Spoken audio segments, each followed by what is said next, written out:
Yo, what's up guys? Back at it again with another daily technical analysis video. I'm going over the short term, the long term, the halving dates, and how much they pumped after the halving, whale accumulation, and how there is basically no Bitcoin left, and you'll be lucky to buy one coin, let alone be able to own one coin. So stay tuned for the end of the video. Make sure you subscribe, like, comment, share, all that good stuff, and I'll see you in the charts.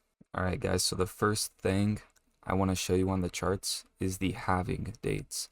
Every yellow arrow is the halving, except for this halving wasn't charted. It was approximately November 28th, 2011 was the first halving. So it wasn't even charted on this chart. But I have these three halvings, we have them right here. So let's just take these measurements. So not the second, or not the first, but the second halving was July 16th approximately, and the bottom was approximately $500. So we take that all the way to the top of $18,000, almost $20,000. That's a 3,600%, almost 4,000% gain. All right. So from the third halving, approximately April 20th in 2020, take it from the bottom of 6,000 to the top of 40 or 65,000. That's approximately 800%, almost 1,000%, right? So now we have this halving that we just had last month in April, and approximately April 24th. And we take the price at $64,000 approximately. And let's just be conservative here. The last one was almost 900%, right? So let's just say we go up 300%, you know, less than half that. That would put us at 200,663 Bitcoin. That's just conservative numbers. So, you know, conservatively, you know, with diminishing returns in mind, being conservative, we'll take this and we'll go up, you know, 200%. So that's well above 200,000, well above 100,000. 100,000 would only be, you know, 65%, not even 100% gain, guys. So Bitcoin to 100K easily, like easily. We just had this halving, and every single time we have the halving, it pumps. Here's another chart I want to show you guys. So Plan B on Twitter, he created the stock to flow model, and if you don't know who he is, I mean, I just said he's the creator of the stock to flow model. He does, you know, models, different types of models, not just this one, but he recently updated his stock to flow model, right? So these lines are the halvings, right? And right now we have a red dot, which is the months until next halving. Well, yeah, months until next halving. These are the red dots, right? So, or that's what the colors mean. So the first one, you know, we printed a red dot right at the halving. So, you know, pure blue is when it ends 0 months, right? So after blue is red, and then halving, and then pump. Blue dot, the halving happens. Next dot is red, pump. This is the Bitcoin price, the dots, right? So blue dot and then red, pump. And then, you know, right now where we are, blue dot just turned red because we just had the halving. What do you think is going to happen? We're going to pump. And according to his model, the price is $500,000. It's hard to exactly read over here, but it's about $500,000, $500,000. That's his target basically.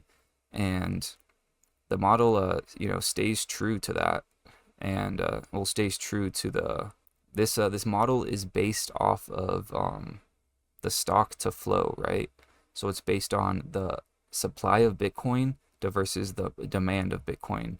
I'm pretty sure that's how it's based off of. So this is based off pure supply and demand. No, nothing else, just pure supply and demand, like Bitcoin was originally, you know, made for basically, and that's how it was originally priced, from the supply and demand. So going back to here, we just had the halving, and conservative price targets, guys. Like, let's just say we go to 500,000, right? That would be 500%, 600%, more or less. That's still diminishing gains, because last one was almost 1,000%. This one was well over 1,000%. So half that would be 600 percent, and 500k Bitcoin. So diminishing returns. This is conservative as well, but if you wanted to be even more conservative, let's just take 200%, and that's still well over a 200k. So 100k is no question here.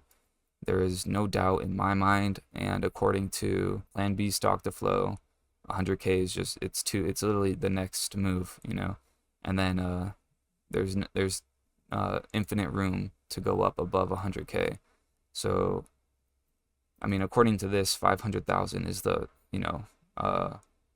model price floor, basically.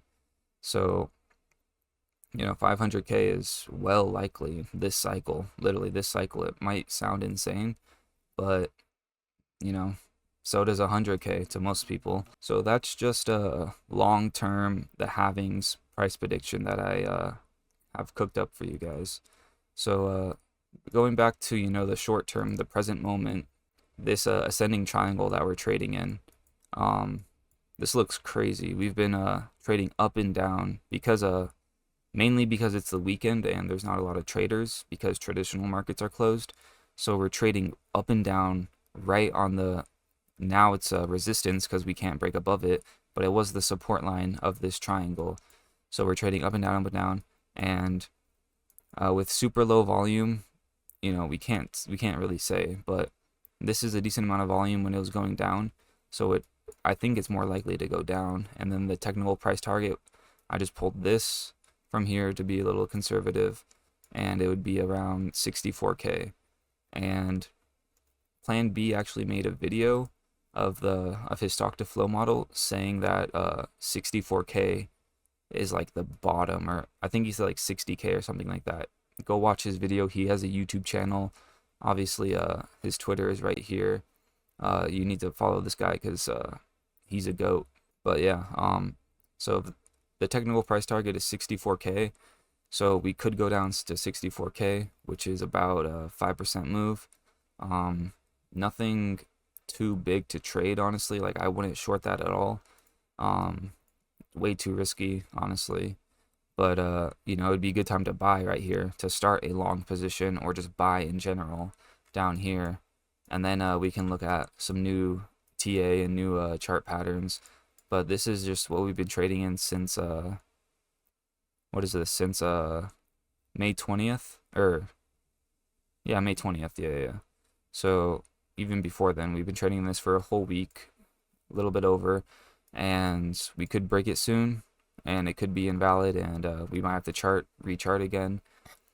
But yeah, that's the short-term time frame. And now let's get on to some news. So, all right, so we have here the largest U.S. hedge funds collectively own over 2.6 billion in Bitcoin in the ETFs, right? So they have $2.6 worth of Bitcoin, and they're all in the ETFs, or for the ETFs, right? And these are just the largest. I'm sure they didn't even count the smaller ones, and this is just US as well, guys. Canada has some, I'm pretty sure. China also has some. Every country has some, like, let's be real. Yeah, so here's just a little chart that they made. 12 hedge funds, 12 RIAs, which are like investors or something like that, and one pension fund, I guess. So not to get too much into this, but let's go to the next one. So bullish signal, super bullish signal. Like they underestimated this. Nearly 28,000 Bitcoin left centralized exchanges in 7 days. In only 1 week, 28k Bitcoin left the exchange. And they don't, where are they going to leave when they leave the centralized exchange? Because they can't sell them off of an centralized exchange, most of the time. So they're going into cold storage, they're going into somebody's wallet that they're hodling for the next big upwards trend, right? They're hodling that for the big next move. Here's a little chart of the outflows.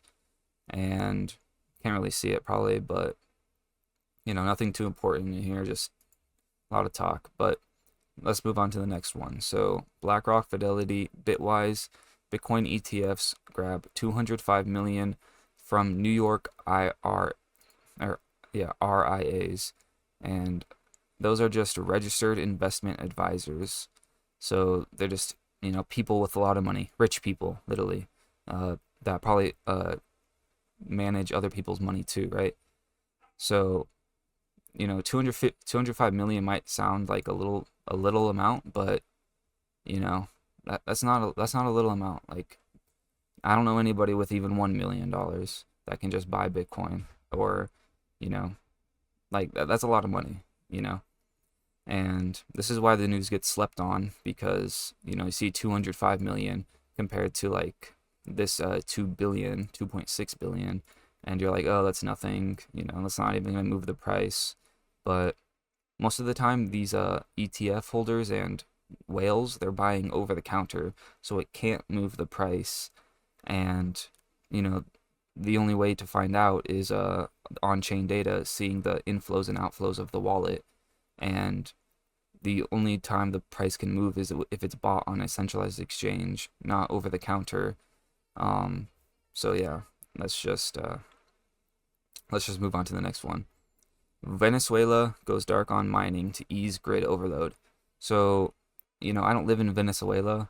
I don't know what the economy's like, but I've heard it's really bad. Like, it's really bad, and it could be good, but corruption and government overlord control, like, the world is not a good place. Like, and Venezuela, they cut the power grid of Bitcoin mining or something like that.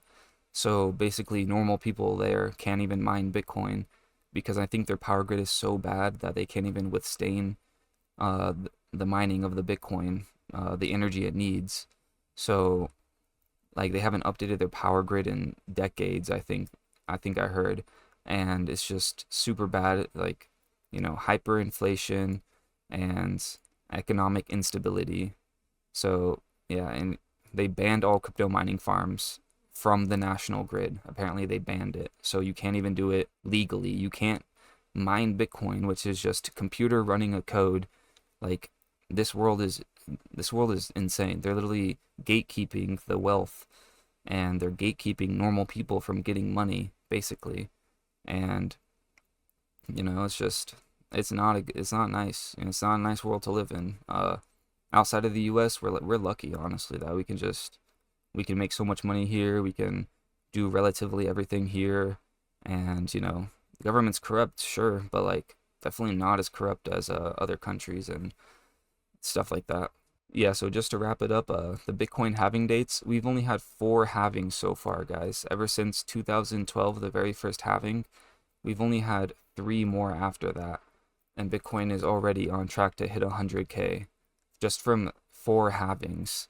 And then the next halving, 28, the next halving, 32, 36, 40. Bitcoin is there's going to be less Bitcoin every block reward, 1 Bitcoin the next cycle compared to the 3 right now. So there's 450 Bitcoin mined in a day right now because of this halving. So 450 cut in half divided by 2, it's going to be, I don't know the number off my head. I'm not that good at math, but like, it's going to be significantly a lot less. And these institutions, these ETFs, they're scooping up well over 450 Bitcoin every single day. So, you're just lucky if you can get 1 Bitcoin, honestly, because, for $67,000, like, no normal person would, even if they had that much money, they wouldn't even think about putting it all into one coin, because they just don't know how valuable it is. But, these Omega whales, they do. So, yeah, that's going to wrap it up, guys. Make sure you subscribe to the channel. Daily TA and news every single day. I won't take a break off. I won't take a day off. I need to keep myself educated. I need to keep everybody else informed. And yeah, make sure you subscribe, like, comment, share the video, all that good stuff. And peace out.